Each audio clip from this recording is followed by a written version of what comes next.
দীর্ঘ প্রতীক্ষার পর অনুষ্ঠিত হয়েছে ত্রয়োদশ জাতীয় সংসদ নির্বাচন। এই নির্বাচনে সাধারণ জনগণের কি প্রত্যাশা, চলুন জেনে আসি তাদের কাছ থেকে। আমি সাথে রয়েছি রাজু হাসান মুজাহিদ। দীর্ঘ প্রতীক্ষার পর বাংলাদেশে একটি সুষ্ঠু নিরপেক্ষ নির্বাচন হয়েছে। নতুন সরকার দেশে আসছেন। এই সরকারের কাছে চাওয়া পাওয়া কি আছে আসলে আপনাদের?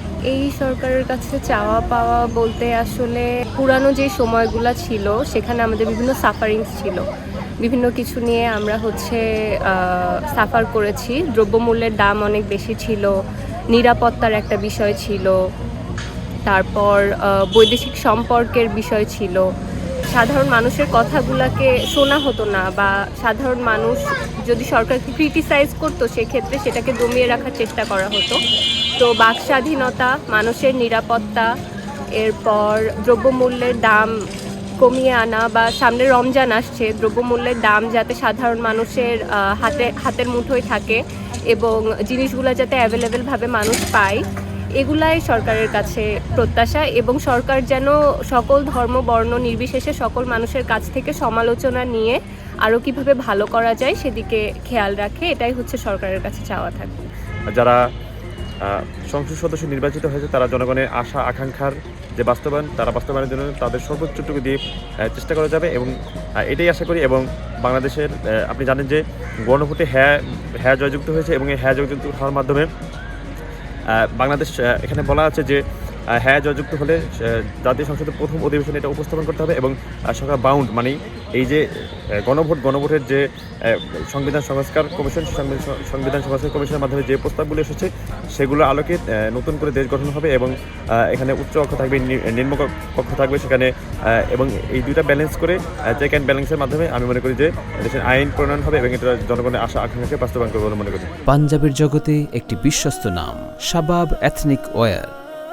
নতুন সরকার যেহেতু আমরা এনেছি, আমাদের অনেকগুলো চাওয়া পাওয়া আছে অবভিয়াসলি, কজ এটা আমরা প্রথম ভোট দিয়েছি আমাদের সরকার, এটা একটা ফ্যাসিস্ট সরকারকে বের করার পর আমরা এটা নিয়েছি।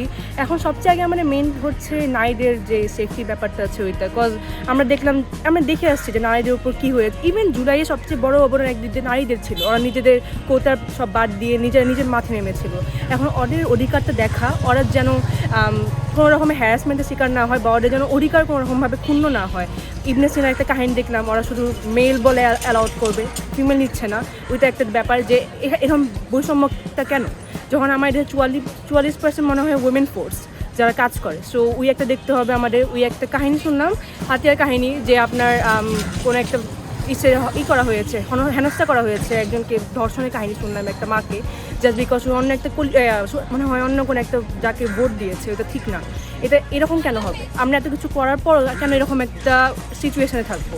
এটার দিকটা দেখতে হবে। প্রত্যাশা হচ্ছে ওনারা ইশতেহারে যা যা রেখেছেন সেগুলো পূরণ করুক, আর আমাদের দেশটাকে একটু সুন্দরভাবে স্বাধীনভাবে গুছিয়ে নিক, সাজিয়ে নিক। কারণ আমাদের আইন শৃঙ্খলা বাহিনীর বিভিন্ন ত্রুটি দেখা গেছে বিগত সময়ে। এবার আমরা চাই যে সব কিছু স্বাভাবিকভাবে আসুক আর কি, দেশটা মানে সবাই যেন সুষ্ঠুভাবে শান্তিভাবে নিজেদের চলাফেরা করতে পারে, সবাই যেন মন খুলে বাঁচতে পারে, হাসতে পারে, আর আইন শৃঙ্খলা বা আমাদের নিরাপত্তা নিশ্চিত করতে পারে সরকার। এটা হচ্ছে সব থেকে বড় বিষয়, আমাদের নিরাপত্তার দিকটা যেন তারা দেখে এবং নারী পুরুষ নির্বিশেষে সবাই যেন ভালোভাবে চলতে পারে। এইটাই শিক্ষার্থী হিসেবে নতুন সরকারের কাছে প্রত্যাশা হচ্ছে এটাই থাকবে যে তারা যে ইশতেহারগুলো দিয়েছে সেগুলো তারা সঠিকভাবে পালন করবে এবং এখনো পর্যন্ত যে ধরনের মানে সুষ্ঠু পরিবেশ দেখতে পাচ্ছি, এটাই যেন আগামী 5 বছর থাকে এবং সরকার যেন স্থিতিশীল পরিবেশে মানে এই রাষ্ট্রকে পরিচালনা করতে পারে।